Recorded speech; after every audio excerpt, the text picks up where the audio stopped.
দর্শক, আসসালামু আলাইকুম। আজ এই মুহূর্তে আমি যেখানে দাঁড়িয়ে রয়েছি, এটি একটি ঐতিহাসিক স্থান, যার নাম পাঁচপীর মাজার শরীফ। পাঁচপীর মাজার শরীফটি একটি ঐতিহাসিক ঐতিহ্যমূলক জায়গা। আজ এখান থেকে আমি আপনাদেরকে কিছু ভিডিও দেখাবো এবং এই মাজার সম্পর্কে আপনাদেরকে জানাবো। দর্শক, পাঁচপীর মাজারটি কাহালু উপজেলার দুর্গাপুর নামক স্থানে অবস্থিত। এই মাজার সম্পর্কেই আজ আপনাদেরকে জানাবো এবং দেখাবো। চলুন দেখি। দর্শক, এই মুহূর্তে আমি মাজারের ভিতরে প্রবেশ করতেছি সিঁড়ি বেয়ে। এই মাজারটি একটি ইতিহাস ঐতিহ্যমূলক মাজার। ইসলাম প্রচার করার জন্য দেশের বিভিন্ন জায়গায় বা এলাকায় বহু ইসলামী চিন্তাবিদ অলি আউলিয়ারা আগমন করেছিলেন। তেমনি এই অঞ্চলে এক 5 জন পীর বা অলি আগমন করেন। কথিত আছে এই অঞ্চলকে ইসলামের আলোয় আলোকিত করেছিলেন তারা। দর্শক, এই কাহালু পাঁচপীর মাজারের ইতিহাস অনুসারে এখানে 5 জন পীর বা অলি ইসলাম প্রচার করতে এসে মারা গেলে তাদেরকে এখানে শায়িত করা হয়। এই কারণেই এই এলাকার নামকরণ করা হয় পাঁচপীর। দর্শক, এই মাজারটি সম্রাট আকবরের শাসন আমল থেকে পরিচিতি লাভ করে বলে জনশ্রুতি রয়েছে। 1952 সালে এই পাঁচপীর মাজারের ভিতরে যে মসজিদটি আপনারা দেখতে পাচ্ছেন, এই মসজিদটি স্থাপন করা হয়, যা জামে মসজিদ নামে পরিচিতি লাভ করে। এখানে আরো একটি শিক্ষা প্রতিষ্ঠান রয়েছেন। এই পাঁচপীরের নামে একটি দাখিল মাদ্রাসা রয়েছেন এই পীরের মাজারের ভিতরে। দর্শক, তারই নাম অনুসারে এই এলাকার একটি রেল স্টেশনের নামকরণও করা হয় পাঁচপীর রেল স্টেশন। দর্শক, সেই সম্পর্কে আজকে আমি আপনাদেরকে জানাচ্ছি। তবে কথিত আছে 1952 সালে এই অঞ্চলের কিছু মানুষ যখন উঁচু ঢিপিটি খনন করছিলেন, তখনই আবিষ্কৃত হয় এই 5 জন পীরের মাজার। দর্শক, এভাবেই আজ পর্যন্ত টিকে রয়েছে তাদের সমাধি স্থল। আজকে আপনাদেরকে সেগুলোই দেখাবো এবং জানাবো তাদের সংক্ষিপ্ত ইতিহাস। দর্শক, এই মুহূর্তে আমি রয়েছি মাজারের ভিতরে যে ঈদগাহ মাঠটি রয়েছে, সেই ঈদগাহ মাঠটি দেখুন কত সবুজে ঘেরা, আর সবুজের ঘাস আর গাছগাছালিতে সুন্দর একটি পরিবেশ। এই পরিবেশেই তারা শায়িত রয়েছেন। দর্শক, এই সম্পর্কেই আজকে আমি আপনাদেরকে জানাচ্ছি। দর্শক, এই মুহূর্তে আমি রয়েছি সেই পাঁচপীর মাজারের মূল গেটের সামনে। এই গেটটির পিছনেই সেই মাজারটি অবস্থিত। দর্শক, আপনারা দেখতে থাকুন একটি উল্লেখযোগ্য ঘটনা এবং মাজার। দর্শক, দেখতেই থাকুন আর জানতে থাকুন। এটি একটি ঐতিহাসিক এবং উল্লেখযোগ্য মাজার শরীফ। এখানেই থেকে আমি আপনাদেরকে কিছু তথ্য শেয়ার করতেছি। আপনারা আমার চ্যানেলের সঙ্গে থাকুন। আমার পিছনে যে মাজারটি দেখতে পাচ্ছেন, এটি সেই পাঁচপীরের মাজার। এই মাজার সম্পর্কে অনেক ইতিহাস আছে।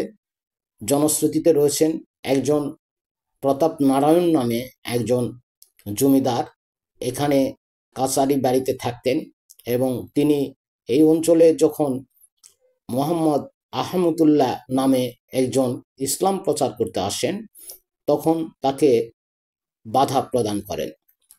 আহমদুল্লাহর নিশানা অনুসরণ করে আরো 4 জন পীরজাদা এখানে আসেন তার সঙ্গে ইসলাম প্রচার করার জন্য। জনশ্রুতিতে রয়েছে দর্শক, একটি বিষয় নিয়ে অনেক রকম মতভেদ থাকতে পারে। আমি ইতিহাসে যেটুকু পেয়েছি আমি আপনাদের সামনে উপস্থাপন করতেছি। জমিদার প্রতাপ নারায়ণ ইসলাম প্রচারে বাধা দেওয়ায় উল্লেখিত পাঁচপীর ও তাদের অনুসারীদের মধ্যে একটি যুদ্ধ হয়। সেই যুদ্ধে নিশ্চিত পরাজয় জেনে প্রতাপ নারায়ণ পালিয়ে যান। এই কথাগুলো এলাকার মানুষ কল্পকাহিনীর মতো বলে থাকেন। তবে 1952 সালে উঁচু ঢিপি সমতল করার সময় স্থানীয়রা সানবাঁধা কবরের সন্ধান পান। তখন মোহাম্মদ ফরিদি নামের একজন বুজুর্গ ব্যক্তি এসে মোরাকাবা করে ও মোশাহেদি করে জানতে পারেন এখানে 5 জন পীর শায়িত রয়েছেন। দর্শক, এই মুহূর্তে আমি সেই গেট দিয়ে ভিতরে প্রবেশ করতেছি। আপনারা দেখতে থাকুন। প্রথম গেটটি আমি এই মুহূর্তে খুলে নিলাম। আমি এখন ভিতরে যাব। দর্শক, আমি ভিতরে যাচ্ছি তাদের সমাধি দেখার জন্য বা কবরটি একটু জিয়ারত করার জন্য। দর্শক, এই সেই 5 পীরের মাঝার আমার সামনেই এখন রয়েছে। আমি সেই পীরের উদ্দেশ্যেই বা অলির উদ্দেশ্যেই আমি ভিতরে প্রবেশ করলাম। আমি আপনাদেরকে দেখাবো, আমিও দেখতেছি, দেখতে থাকুন অবশ্যই। এই যে আমি হাত দিয়ে যে কবরগুলো দেখাচ্ছি দর্শক, এই সেই কবর যেখানে শায়িত রয়েছেন বুজুর্গ ব্যক্তিবর্গ এবং পীর এবং অলি। দর্শক, এই অঞ্চলকে তারা যুদ্ধ করে ইসলাম প্রচার করেছিলেন। তারা ইসলামকে প্রতিষ্ঠিত করার জন্য এই অঞ্চলে এসেছিলেন। আজকে তারা এখানে শায়িত রয়েছেন। তাদেরকে আমরা অনেকবার স্মরণ করি, এলাকার মানুষ অনেক স্মরণ করে থাকেন। দর্শক, আর একটি তথ্য মতে 1334 খ্রিস্টাব্দে আব্দুল আজিজ রহমতুল্লাহ নামের একজন বিশিষ্ট অলির নেতৃত্বে ইসলাম প্রচার করার জন্য 7 সদস্যের একটি দল প্রথমে এ অঞ্চলে আগমন করে। পরবর্তীতে নূর উদ্দিন ইয়ামিন রহমতুল্লাহর নেতৃত্বে 5 সদস্যের আরেকটি দল এখানে আগমন করেন। তারা উপজেলার প্রতাপপুর গ্রামে এসে আশ্রয় গ্রহণ করেন এবং এখান থেকেই সর্বপ্রথম তারা ইসলাম প্রচার কাজ শুরু করেন। পরবর্তীকালে পীরগণ মৃত্যুবরণ করলে এলাকার ভক্তগণ পর্যায়ক্রমে তাদের বর্তমান মাজার স্থলে সমাহিত করে। তবে পীরগণের নাম ও তাদের আগমন সম্পর্কে কোনো নির্ভরযোগ্য তথ্য পাওয়া যায়নি। বর্তমানে এখানে একটি মসজিদ, একটি মাদ্রাসা ও রেল স্টেশন রয়েছে। প্রতি বছর মাঘ মাসের শেষে এখানে 3 দিনব্যাপী ওরস মাহফিল হয়ে থাকে। দর্শক, স্থানীয় সূত্রে জানা যায় 1000 খ্রিস্টাব্দে সুদূর বাগদাদ অর্থাৎ ইরাক থেকে 5 জন পীরের প্রধান পীরজাদা মোহাম্মদ আহমদুল্লাহ রহমতুল্লাহ প্রথমে মাজারের 1 কিলোমিটার পশ্চিমে ফকিরপাড়ায় এসে তিনি আশ্রয় গ্রহণ করেন। এখান থেকে দরগাতলা নামক স্থানে একটি পাকর গাছের মাথায় লাল ঝান্ডা বা পতাকা দিয়ে তার নিচে কারেন। কিছুদিন পর তার অপর 4 জন সঙ্গী ঝান্ডা দেখে সেখানে সমবেত হয়। দর্শক, আপনারা দেখতেছিলেন সেই মহান ব্যক্তিত্ব 5 পীরের মাজারগুলো, যাদের কবরগুলো এই মুহূর্তে আমি আপনাদেরকে দেখাচ্ছি। আপনারা দেখেন কত সুন্দর করে বাধাই করে সেই কবরগুলো রাখা হয়েছে। 5 পীরের মাজার। মূলত এখানে 5 জন পীর শায়িত রয়েছেন। আমি আপনাদেরকে দেখাচ্ছি, দেখতে থাকুন। অবশ্যই আমার চ্যানেলটি আপনারা সাবস্ক্রাইব করে আমাকে উৎসাহ প্রদান করবেন। দর্শক, এই যে 2টি কবর আপনারা দেখতে পাচ্ছেন, মূলত তারা তাদের মুরিদ বা তাদের সহযোগী। এই 5 জন পীরের 2 জন সহযোগী ছিল। তারাও এখানে ইন্তেকাল করলে তাদেরকে এখানে শায়িত করা হয়। জনশ্রুতিতে এই তথ্য পাওয়া গেছে। দর্শক, এই সেই 2 জন সহযোগী বা মুরিদান, তারাও এখানে শায়িত রয়েছেন। আর বড় পীর যিনি এখানে রয়েছেন তার কবরটি ওই ঘরের মধ্যে আমি আপনাদেরকে দেখাবো। তার আগে এই কবর সম্পর্কে কিছু জানালাম। আপনারা অবশ্যই ধৈর্য সহকারে আমার ভিডিওটি দেখবেন, আমার সঙ্গে থাকবেন, অবশ্যই ইতিহাস সম্পর্কে। দর্শক, দেখুন সেই মুরিদানের কবর, তারা এখানেই শায়িত রয়েছেন। তাদের পাশেই আমি সেই কবরগুলো আপনাদের সামনে ভিডিওর মাধ্যমে তুলে ধরতেছি। আপনারা দেখতে থাকুন কত স্বচ্ছভাবে সেই কবরগুলো সংরক্ষণ হচ্ছে। দর্শক, এই মুহূর্তে আমি সেই কবরের পাশ থেকে মূল পীরের দরজার সামনে চলে আসলাম। আমি আপনাদেরকে তার সম্পর্কে কিছু জানাবো এবং দেখাবো। আমার সঙ্গে থাকুন আর দেখতে থাকুন আমার সেই চ্যানেল তুবা ব্লগ। দর্শক, এই মুহূর্তে আমি প্রধান যে পীর তার মাজারের ভিতরে প্রবেশ করেছি। এই মাজারেই তিনি শায়িত রয়েছেন। তার কবরটি অনেক বড়, আনুমানিক প্রায় 20 থেকে 30 হাত বলা যেতে পারে। আপনারা ধারণা করে নিতে পারেন। দেখুন, আমি আপনাদেরকে দেখাচ্ছি কত বড় একটি কবর।